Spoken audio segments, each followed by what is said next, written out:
voit maiskuttaa. Jos sä haluat, että se loukkaa vähän, niin silloin lisäät vähän painetta, että mene vähän energialla kohti sitä ja niin ajat sitä hetken oikein kunnon energia mukaan. Ja sit vaan ylläpidä sen jollain, ja jos se lopettaa, niin taas energiaa. Ja otat noin, just näin. Katot koko aika sitä silmään. Koko aika katot vaan silmään, vaikka sä käytät sun kehoa. Seuraat sen pään liikkeitä, niinku eleitä, että korvan pitäisi kääntyä sulle. Joo. Sitten rupee just räpsyttää silmää, kun sä katot sitä. Aika tavallista. Olen todennut. Semmonen suurin piirtein 8 kierrosta voit ajatella niinku tähän suuntaan tehdä.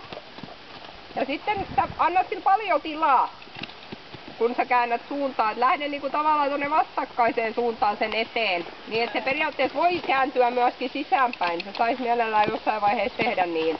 Että se kääntyisi niinku mieluummin sisäänpäin sen suunnan. No sit taas otat sen katseen. Aivan hyvin voit vähän ajaa sitä just niinku. Just noin, sä opit sen heittämisen sit kun sä vaan teet sitä. Korva on tosi hyvin tulla.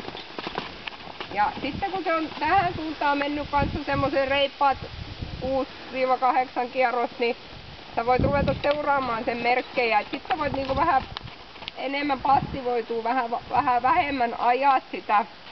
Vähän vähemmän painostat, mutta vaadit kuitenkin, että se pysyy mielellään semmoisessa hölkkäravissa kuitenkin, ettei se käyntiin asti mene.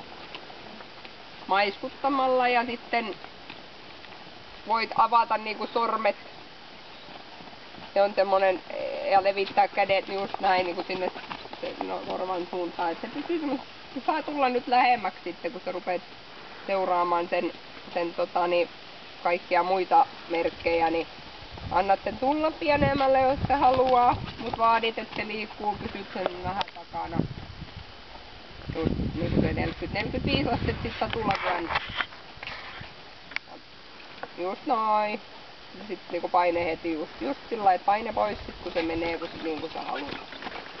No mä en tiedä, se on tosiaan mielenkiintoista, ne varmaan just imeskelee,